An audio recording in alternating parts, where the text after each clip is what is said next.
இதோட ஆஃப் பண்ணிக்கோங்க, எதுவும் பேச விரும்பும். இந்நிலையில் என் ஃபோனுக்கு யாராவது எந்த கட்சிக்காரங்களாம் சரிதான் பேசியிருக்காங்களான்னு பாருங்க. உங்களுக்கு இதனால லீகல் இஷ்யூஸ் வர வாய்ப்பு இருக்கு. ஓகேவா? அந்த மேடை இருக்கு, மேடையில இருந்து எவ்வளவு தூரத்துல நின்று இருப்பீங்க? ரேம்போ பக்கத்துல நின்னீங்க, ஸ்டேஜ்ல இருந்து. அது மட்டும் இல்லாம அந்த கம்ப்ளைண்ட்ல மென்ஷன் ஆயிருந்ததும் ரைட் சைடு. இதை நல்லா ஞாபகம் வச்சுக்கோங்க. ஏன்னா in reality he is also not Sarath. ஓகேவா? இவரும் சரத் கிடையாது. எங்க அம்மா பேசியிருக்கிறது போய் அப்படின்னு பையனை பேச சொல்லியிருக்கான் அந்த ஊர் கிளை செயலாளர்.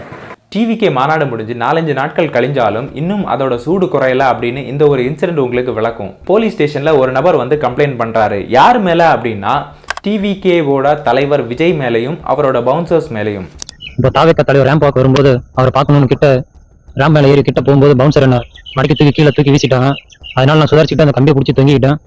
எனக்கு உடம்புல வந்து அங்கங்கே சில காயங்கள் இருக்குது. அதனால சம்பந்தப்பட்ட அவங்க மேலே ஆக்ஷன் எடுக்கணும்னு நான் கம்ப்ளைண்ட் புகார் மனு கொடுத்துருக்கேன். ஆக்சுவலாக இந்த கேஸுக்கு நியாயப்படி பார்த்தா டிவிகே தலைவர்கள் கிட்ட இருந்து தான் ஒரு ஆறுதல் பேச்சுவார்த்தை அந்த மாதிரிப்பட்ட விஷயங்கள் வரும்னு எதிர்பார்த்த சூழ்நிலையில டிவிகே தொண்டர்கள் கிட்ட இருந்து ஒரு கண்டனம் வருது. அதை சொன்னது யாருன்னா அஜய்னு சொல்லக்கூடிய ஒரு நபர். அவர் என்ன சொல்றாரு அப்படின்னா சரத்குமார் அப்படின்னு சொல்லக்கூடிய நபர் வந்து கிளைம் பண்ற அந்த பர்சன் வேற யாரும் இல்ல, நான் தான் அப்படிங்கிறாரு. தேவடைய நிறைய பேர் பார்த்துருப்பீங்க. இது வேற யாரும் இல்ல, இது நான் தான். நான் ரேம்பட் மேல ஏறி ஓடும் போது பவுன்சர் என்ன கீழே தள்ளி விட்டுருவாங்க. தள்ளிட்டு உடனே நான் கெட்டியமா கம்பி பிடிச்சிக்குவேன். எனக்கு ஒன்னும் ஆகல. இப்போ நியூஸ் வந்திருக்கோம், இது யாரும் நம்பிடாதீங்க, உங்களுக்கு நான் ப்ரூவ் பண்ணி காட்டுறேன். என்னோட அடையாளத்தை மிஸ்யூஸ் பண்ணிட்டு இருக்காரு. ஸோ தயவு செஞ்சு யாருமே நம்பாதீங்க. அது மட்டும் இல்லாமல் ஹேட்ரேட் பரப்புறதுக்காகவும் ஃபேக் நியூஸ் பரப்புறதுக்காகவும் தான் இந்த நபர் வந்திருக்காரு அப்படின்னு சொல்லி கிளைம் பண்ணுறாரு. ஆக்சுவலாக இது உண்மையா உண்மை இல்லையா அப்படின்னு நம்ம ஒரு எரர் ஸ்பாட் பண்ணி கண்டுபிடிக்க போகிறோம். ஓகேவா? ஃபுட்டேஜஸ் வழியாக பார்த்ததுல ஒரு 3 விஷயத்தில் தொக்கா மாட்டிக்கிட்டாரு. அது ஃபர்ஸ்ட் என்னன்னா ஐ விட்னஸ். அதாவது இந்த ஹோல் இன்சிடென்ட்டுக்கு ஒரு ஐ விட்னஸ் இருக்காரு. அவர் என்ன சொல்றாரு நீங்க கேட்டுட்டு வந்துருங்க. ஓகேவா? யாருப்பா நீ? முதல்ல என் முன்னாடி இருந்தியா இல்ல என் பின்னாடி இருந்தியா? பாருங்க, இவர் தான் எங்க கூட இருந்தாரு. நான் எடுத்த ஃபுட்டேஜ்லயும் அவர் கவர் ஆயிருந்தாரு. தளபதி கிட்ட போய் பவுன்சர் தள்ளி விட்டதும் இவரை தான். பட் இவன் கீழே இருக்க கோமாளி யாருன்னே தெரியல போய் தளபதி மேல கேஸ் கொடுத்திருக்கான். ஆக்சுவலா இவர் சொல்றதை கூட நீங்க நம்பணும்னு அவசியம் இல்லை. அடுத்த சாட்சிக்கு நம்ம போகலாம். அது என்னன்னா அவரோட ஹேர் ஸ்டைல்.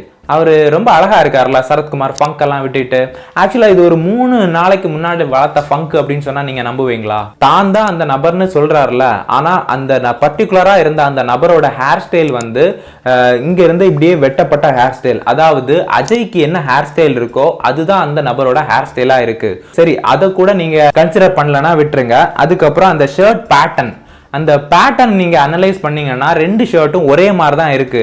சரத்குமார் போட்டதும் சரி, அஜய் போட்டதும் சரி, ரெண்டுமே பார்க்க ஒரே மாதிரி இருக்கு. ஆனா அது தூரத்துல இருந்து மட்டும்தான். ஓகேவா? அந்த பக்கத்துல போக போக அதோட பேட்டர்ன் வந்து சில மாற்றங்கள் தெரியுது. அதோட அளவுலையா இருக்கட்டும், லென்த்து, இந்த மாதிரி சின்ன சின்ன விஷயங்கள்ல பேட்டர்ன்ல மாற்றம் தெரியுது. இதுல இருந்து உங்களுக்கு நல்லா தெரிஞ்சிருக்கும் இது யாரோட ஷர்ட் வந்து அந்த பாதிக்கப்பட்ட அந்த நபரோட ஷர்ட்டுக்கு ஒப்பா இருக்கு அப்படிங்கிறது. ஓகேவா? ஆக்சுவலா இன்னும் நிறைய பேருக்கு ஒரு டவுட் இருக்கும். மேடையில இருந்து எவ்வளவு தூரத்துல நின்று இருப்பீங்க? ரேம்போ பக்கத்துல நின்னீங்க. சரத் வந்து ஒரு போட்டோஸ் எல்லாம் காமிச்சார்ல மாநாட்டுல இருந்த மாதிரி, அது உண்மைதானே அப்படின்னு. ஆமா, அது உண்மைதான். ஆனா சரத் வந்து மாநாட்டு ரேம்பாக் பகுதியில இருந்து ரொம்ப தள்ளி இருந்தாரு. ஆக்சுவலா அவர் காட்டினது வெறும் போட்டோ மட்டும்தான். ஆனா நான் உங்ககிட்ட வீடியோவை காமிக்கிறேன். ஓகேவா? நான் எதை வச்சு கன்ஃபார்ம் பண்றேன் அப்படின்னா அந்த ட்ரெஸ்ஸோட பேட்டர்ன் இருக்குல்ல, அந்த லைன் வந்து இந்த சரத் கூட தான் மேட்ச் ஆகுது. அது மட்டும் இல்லாம அந்த ஃபங்க் இருக்குல்ல, ஃபங்க் அது மட்டும் இல்லாம உடல் அமைப்பு இந்த சரத் கூட பெர்ஃபெக்ட்டா மேட்ச் ஆகுது. ஸோ இதை வச்சு தான் நான் சொல்றேன். சரத்தோட பார்வையிலேருந்து பார்க்கும்போது வேணா இந்த பர்சன் சரத் மாதிரி தெரியலாம். But in reality he is also not Sarath. ஓகேவா? இவரும் சரத் கிடையாது. பவுன்சர்ஸ்னால தூக்கி போடப்பட்ட அந்த நபர் வந்து கையில ஒரு கயர் கட்டி இருந்தார்ல, அது வந்து இந்த சரத்குமார் கிட்ட மேட்ச் ஆகல, அஜய் கிட்ட மேட்ச் ஆகுது. இதுக்கு மேலேயும் உங்களுக்கு டவுட்ஸ் கிளியர் ஆகல அப்படின்னா இட்ஸ் ஓகே, பரவாயில்ல. ஏன்னா இதுக்கு மேலேயும் என்கிட்ட ப்ரூஃப்ஸ் இருக்கு. ஸோ நான் சொல்றேன்.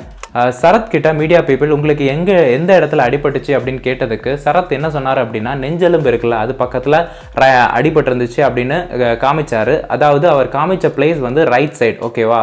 தூக்கி வீசினோடனே உங்களுக்கு அடிபட்டுருச்சா? எங்க அடிபட்டுச்சிங்க? சைட்ல. அது மட்டும் இல்லாம அந்த கம்ப்ளைண்ட்ல மென்ஷன் ஆயிருந்ததும் ரைட் சைடு. இதை நல்லா ஞாபகம் வச்சுக்கோங்க. ஏன்னா இந்த ஃபுட்டேஜை போய் பார்த்துட்டு வாங்க. இப்போ உங்களுக்கு ஓரளவு கிளாரிஃபை வந்திருக்கும்னு நினைக்கிறேன். ஏன்னா வீசப்பட்ட அந்த நபர் வந்து ஃபர்ஸ்ட் ரேம்ப் வாக் மேடையில இடிக்குது, அவரோட பாடி இடிக்குது, அது வந்து லெஃப்ட் சைடு, ஓகேவா. ஆனா இவர் வந்து மென்ஷன் பண்ணியிருக்கிறது ரைட். அது மட்டும் இல்லாம அந்த பவுன்சர் வந்து அவரை பிடிச்சதும் லெஃப்ட் சைடா தான் பிடிச்சிருக்காரு. ரைட் சைடுல அவருக்கு எந்த ஒரு இன்ஜுரி படவுக்கும் வாய்ப்பே இல்லை. தொங்கிட்டு இருந்தது வரைக்கும் ஃபுட்டேஜ் நிறைய பார்த்துருப்பீங்க. அதுக்கப்புறம் தொங்கி கீழே அவர் இறங்கின ஃபுட்டேஜ் பார்த்துருக்கீங்களா? ஆக்சுவலா இந்த ஃபுட்டேஜை போய் பார்த்துட்டு வாங்க, ஓகேவா.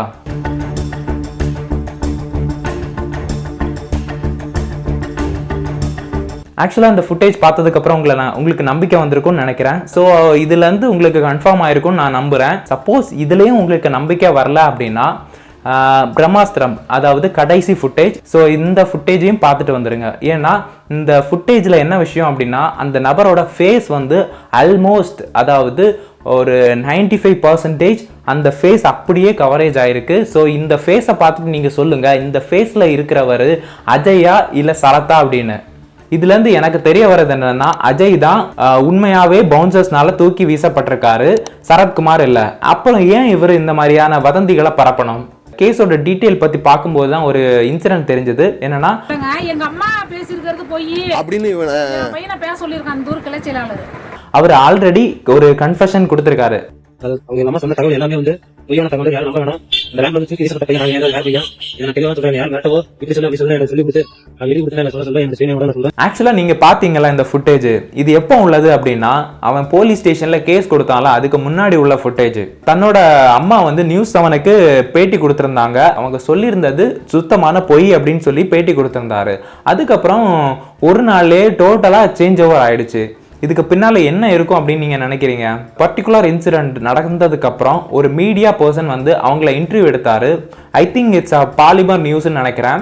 அதுல ஒரு முக்கியமான விஷயம் நோட் பண்ற வகையில இருந்துச்சு. அது என்னன்னா பின்னால இருந்த கேலண்டர். நான் கும்பர குலதெய்வம் மேல சத்தியமா சொல்றேன், இது நாங்க சொல்றது முழுக்க முழுக்க உண்மை சார், பொய்யே கிடையாது சார். இது அந்த பின்னால இருந்த கேலண்டர் வேற யாரோடதையும் இல்ல, ஆட்சியில இருக்கக்கூடிய டிஎம்கேவோட கேலண்டர்.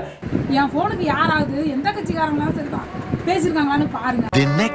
கம்ப்ளைண்ட் பண்றதுக்கு கூட வந்திருந்த ஈஸ்வரன் ஒரு டிஎம்கே சப்போர்ட்டர். அவருக்கு கம்யூனிகேட் பண்ண மெயில் இல்லைனா புறா ஏதாவது யூஸ் பண்ணீங்களா? சில போட்டோஸ் எல்லாம் உங்களுக்கு நான் ஷோ பண்றேன். டிஎம்கே கட்சியினர் கூட இருக்கக்கூடிய பழைய போட்டோஸும் வெளியே வந்திருக்கு. இதுல நீ இருக்கிறது நீங்க இல்லைன்னு சொல்ல போறீங்களா? இதுல இருந்து ஒரு சிம்பிளா ஒரு விஷயம் புரிஞ்சிருக்கும். இது சுத்தி நடந்தக்கூடிய ஹோல் கான்செப்ட் என்ன அப்படிங்கிறது, ஓகேவா. சிம்பிளா சொல்ல போனா ஒரு அழுத்தமோ இல்ல ஒரு ஆசையோ அவரை இந்த மாதிரியான ஒரு சுச்சுவேஷன்ல கொண்டு தள்ளிடுச்சு. ஆக்சுவலா அந்த பர்சன் ஃபர்ஸ்ட் ஒரு வீடியோ போட்டிருந்தார்ல, அந்த வீடியோவை பார்த்ததுக்கு அப்புறம் எனக்கே சரி ஒரு மிஸ் அண்டர்ஸ்டாண்டிங்னால தான் இந்த இன்சிடென்ட் நடந்திருக்கும் அப்படின்னு எனக்கு தோணுச்சு. ஆனா அதுக்கப்புறம் இதெல்லாம் பார்க்கும்போது எனக்கு ஏதோ ஒரு சம்திங் அந்த பர்சனை கார்னர் பண்ணி நடந்துட்டு இருக்கு.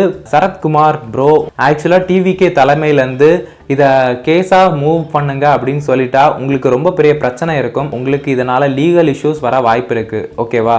யார் சொன்னாங்களோ அவங்க எல்லாம் உங்களுக்கு ஒரு கேஸ் வந்து ஒரு பிரச்சனை அப்படிங்கிற மாதிரி ஆச்சு அப்படின்னா துண்டக்கானு துணியக்கானு உங்களை அதை அம்போன்னு விட்டுட்டு போயிடுவாங்க. யாரையும் நம்பி ஏமாறாதீங்க, ஓகேவா. ஆக்சுவலா இந்த இடத்துல சரத்குமாரோட மைண்ட் செட்ல இருந்து நான் சொல்ல போனா அவன் இப்போ குழப்பமான சுச்சுவேஷன்ல இருப்பான். ஏன்னா இது வரைக்கும் சின்ன வயசுல இருந்து பொய் சொல்லக்கூடாது, யாரையும் ஏமாற்றக்கூடாது, அந்த மாதிரி எல்லாம் சொல்லி வளர்த்த அவங்க அம்மாவே ஒரு தப்பான பாதையை நோக்கி அவங்கள வழிநடத்திட்டு இருக்காங்க. ஸோ இது எங்கே கொண்டு போய் முடியும்னு எனக்கு தெரில. அண்ட் இந்த இடத்துல அஜய் கிட்டே நான் ஒரு விஷயம் சொல்லணும்னு நினைக்கிறேன். பேரிகேட் தாண்டி பார்க்க போகிறது சேஃபான விஷயம் கிடையாது. பேரிகேட் அமைச்சிருக்கிறதே யாரும் அதை தாண்டி உள்ளே வரக்கூடாது அப்படின்னு சொல்கிறதுக்காக தான். ஆக்சுவலாக அந்த டிவிகே மாநாட்டிலேருந்து எனக்கு இன்னொரு விஷயமும் தெரியுது. விஜய் சாரோட பாதுகாப்பு கொஞ்சம் கம்மியாக இருக்குதோன்னு தோணுது. ஏன்னா சாதாரண ஒரு நபர் வந்து மேடை வரைக்கும் ஆக்சஸ் பண்ணி ரொம்ப ஈஸியாகவே பார்த்துட்டு போயிடலாம் அப்படிங்கிறதெல்லாம் ஓகே தான். பட் அந்த நபர் கையில் ஒரு கன் இருந்து டார்கெட் பண்ணி ஷூட் பண்ணாரு அப்படின்னா இது இரண்டாம் மாநாடா இருக்காது, இறுதி மாநாடா கூட இருக்கலாம். Be safe. நீங்க வந்து நல்லது பண்ணுவீங்க அப்படின்னு சொல்லி நிறைய பேர் வெயிட் பண்ணிட்டு இருக்காங்க. இந்த சமயத்துல இந்த மாதிரி ஏதாவது ஒரு இன்சிடென்ட் நடந்துச்சு அப்படின்னா எல்லாரையும் அது ரொம்ப பாதிக்கும், ஓகேவா. ஏன்னா ஒய் பிரிவு செக்யூரிட்டி கொடுத்துருக்காங்க அப்படின்னா எந்த வகையான புரோட்டோகால் அடிப்படையில் உங்களுக்கு ப்ராப்ளம் இருக்கும் அப்படிங்கிறதெல்லாம் அனலைஸ் பண்ணி கொடுத்துருப்பாங்க. ஸோ விஜய் சாரோட ஃபேன்ஸாக இருக்கட்டும், தொண்டர்களாக இருக்கட்டும், அவரை தொட்டு பார்க்கணும், அவர் பக்கத்தில் போய் நிற்கணும், ஒரு ஃபோட்டோ எடுக்கணும் அப்படின்லாம் எல்லாருக்குமே நிறைய ஆசைகள் எல்லாம் இருக்கும்.